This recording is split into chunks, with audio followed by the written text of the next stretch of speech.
nakilagay muna ako dito sa kulungan niya. Di ba? Dito sa lugar nila, marami silang alagang manok. Yun, manok. Ayan lahat ay pansabong. Jer! Ayan lahat.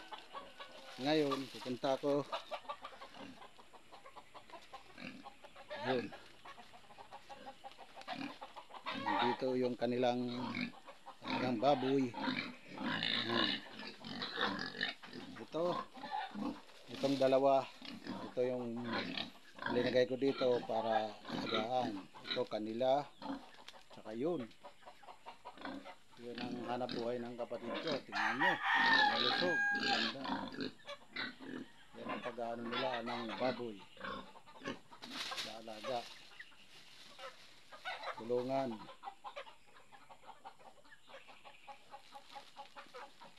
Ito yung sa aking dalawa. Yung dalawa na ito na makukulit. Pinaalagaan ko sa kapatid ko. Kahit pa paano medyo dagdag kita kung kikita, diba? Kaya ganyan. Ganyan lang, baka sakali. Ano lang to? Testing kung ano ang magiging malalabasan. Diba? Maliit pa yung puti, maliit ito, medyo malaki na. Ito kanila pinalalaki. Diba? Hanggang doon. Alaga nila mga manok. Dito ang dami manok. Pangsabong yan, halos lahat. Andiyan ang bahay nila. Ayun sa taas. Ito yung utol ko na malaki din ang tiyan. Yan. Siya nag-aalaga.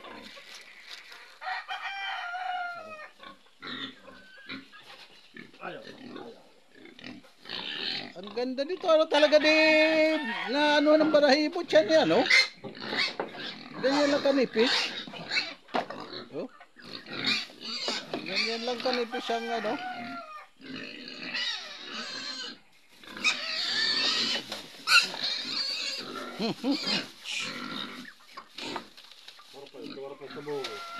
Mga mamanok. May patapot tubong. May patapot tubong juga. Rana. Ha? Mapalit. Mapalit na akong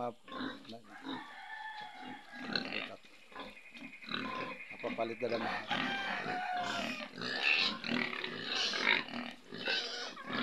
Ay, sobrang siya kakilo na ito yung pagkain.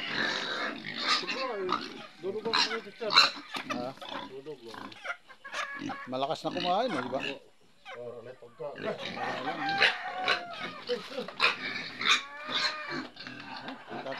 Nakakatuwa naman. Pero mahaba siya di ano? Mahaba siya ni nga itom. Ano? Para magkaiba pero magkapatid yan.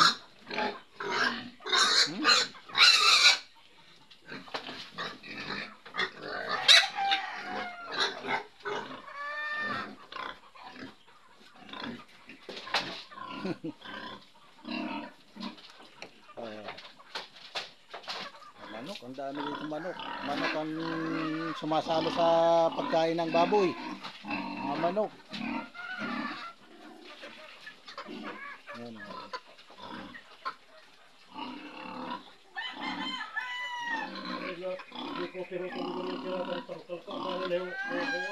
Ano?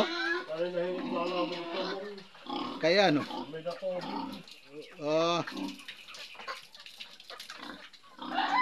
Kasi makukulit na, no?